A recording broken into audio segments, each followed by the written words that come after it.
It was a quiet Thursday morning in Bethesda, Maryland. Officer Frank Anderson was on patrol, half listening to the chatter on the police radio. Frank had been a cop for 15 years, but lately, his badge felt more like a burden than an honor. He'd become infamous in his precinct for his quick judgments, a habit he didn't see as a problem. That day, a sleek black SUV sped past his cruiser. Without hesitation, Frank switched on his siren and pulled the vehicle over. He approached the driver's side. The driver, a black man in his mid-40s, rolled down the window and offered a polite, "Good morning, officer." Frank didn't bother returning the greeting. "License and registration," he demanded. He peered into the SUV, but didn't look past the driver's seat. The driver handed over his documents. His name was George, a professional chauffeur with over a decade of experience. "Do you know why I pulled you over?" Frank asked, scrutinizing the documents. "No, officer," George replied honestly. "You were speeding," Frank said. "I don't believe I was," George answered politely.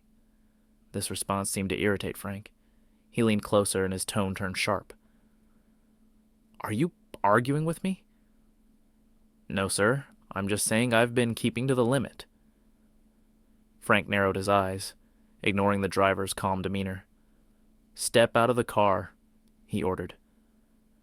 George hesitated but complied. As he stepped onto the shoulder of the road, Frank began questioning him aggressively, ignoring the tinted windows and what might be beyond them.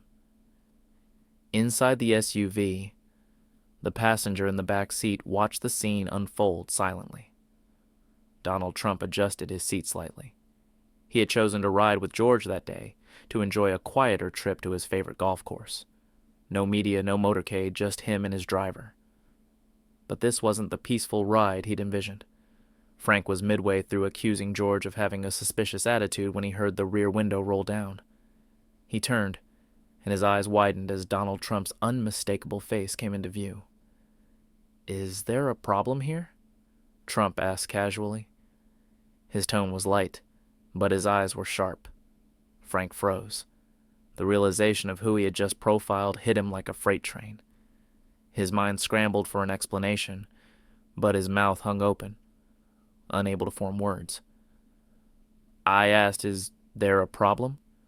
Trump repeated, leaning slightly out of the window. No, sir," Frank stammered, stepping back instinctively. "Good," Trump said. "Then maybe you can explain why you pulled over my driver." The officer's confidence evaporated. He mumbled something incoherent, his face flushing red. George stood silently, watching the exchange with quiet dignity. Trump's expression didn't waver. "Let me make this clear," Trump said firmly. "You just harassed an innocent man who was doing his job, and you did it because you assumed things about him that weren't true. That's not how this works, officer. Not in my America." Frank's hand tightened on his belt, but he said nothing. Trump's words were loud enough to make the passing cars slow down, their drivers craning their necks to see what was happening. "Now," Trump continued, "you're going to let George get back in the car, and you're going to leave us alone. Understand?" Frank nodded stiffly, his pride and authority crumbling under the weight of his mistake. George climbed back into the driver's seat.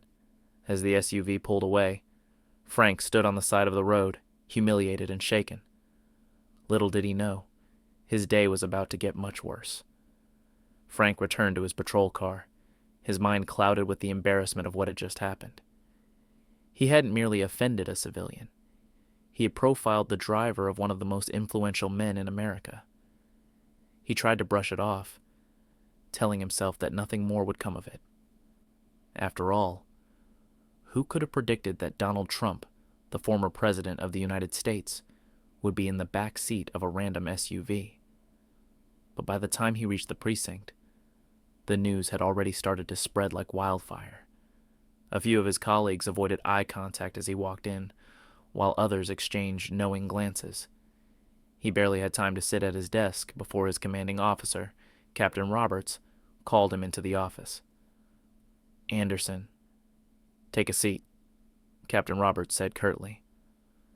Frank obeyed, his palms sweating. The captain's face was stone cold, the kind of look that promised bad news. Do you know what you've done today? Roberts asked, sliding a tablet across the desk. On the screen was a video clip that had already gone viral. Someone driving past had filmed the entire exchange between Frank, George, and Trump. The audio was crystal clear, and Trump's words about harassment were echoing across the internet. Frank's stomach dropped as he watched.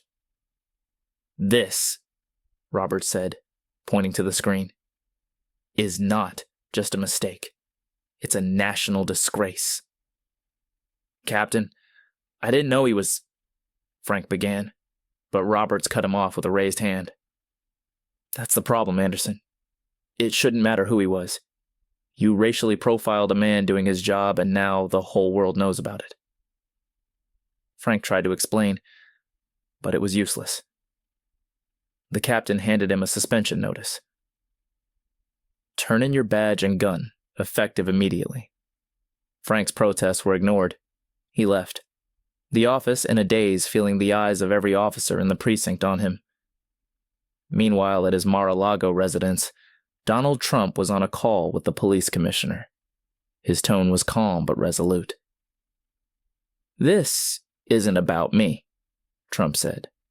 It's about the principal. That officer didn't even bother to check who else was in the car before jumping to conclusions. I can't stand for that.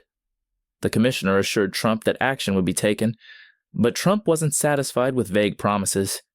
He decided to take matters into his own hands. The next morning, Trump's legal team filed a formal complaint against Frank Anderson, citing abuse of authority and discrimination. The media picked up the story, fueling national outrage. Frank's suspension quickly escalated into an internal investigation. It didn't take long for other complaints about his behavior to surface. George, now a reluctant public figure, spoke out in a televised interview. I'm not angry, George said. I'm just disappointed.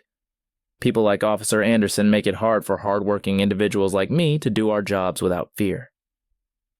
His grace under pressure won the hearts of millions, including Trump, who called George personally to commend him for his professionalism. You handled that better than most people would, Trump told him.